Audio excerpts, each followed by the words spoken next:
IPL match prediction பண்ணலான்ட்டு ஏதாவது ஆன்லைனில் ஏதாவது டிஃப்ரெண்ட்டாக என்னென்ன பண்ணியிருக்காங்கன்னு பார்த்தேன். நிறைய அனிமல்ஸ் வச்சு சொல்லியிருக்காங்க. பாலு அந்த மாதிரி ஏதோ ஒரு ஆப்ஜெக்ட் வச்சு பண்ணுறாங்க. நம்ம ஏன் புதுசாக ஏதாவது பண்ணக்கூடாதுன்னு ரொம்ப பழைய டெக்னிக்கு காயின் டாஸ் யூஸ் பண்ணலாமான்னு பார்த்தேன். சரி வேண்டான்னு ஒரு புது டெக்னிக் யூஸ் வச்சுருக்கேன். என்னென்னு பார்த்தீங்கன்னா, நம்ம தோட்டத்தில் இருக்க விளாட்டுக்குட்டி இருக்குது. இந்த தட்டைப்பயிர் செடி 2 இருக்குது. அதை பிடிங்கிட்டு வந்திருக்கேன். தட்டைப்பயிரா நரிப்பயிரான்னு தெரியல, ஏதோ ஒன்று. இது வந்து ஒவ்வொரு செடியும் ஒவ்வொரு டீமாக கன்சிடர் பண்ண போகிறேன். இதில் எந்த செடியை ஃபஸ்ட்டு விளாட்டுக்குட்டி சாப்பிடுதோ அந்த டீம் தான் ஜெயிக்க போகுது. இது ஒரு புது வகையான ப்ரெடிக்ஷனாக இருக்குது. வாங்க பார்க்கலாம். சைடு சிஎஸ்கே என்றும் லெஃப்ட் சைடை பஞ்சாப் கிங்ஸ் என்றும் எடுத்துக்கொள்ளலாம். இப்போ இதில் ஃபஸ்ட்டு எந்த செடி சாப்பிடுதோ அவங்க தான் வின்னர்ஸ். இப்போ நான் கீழே வைக்க போகிறேன். வாங்க பாய்ஸ் சாப்பிடுங்க.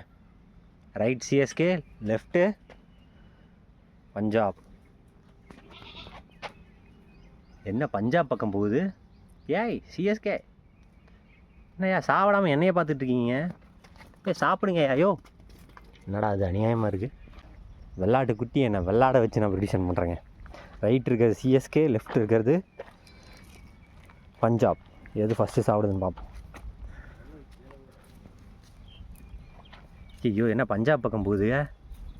ஏய் டாமி, ஐயோ என்னங்க பஞ்சாப் எடுத்து சாப்பிட்ருச்சு? சாரி நண்பர்களே,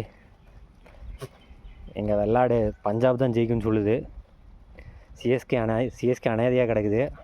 அடுத்து தான் சாப்பிட போகுது சிஎஸ்கேக்கு. ஸோ பஞ்சாப் தான் இன்றைக்கி இந்த மேட்ச் ஜெயிக்க போகிறாங்க.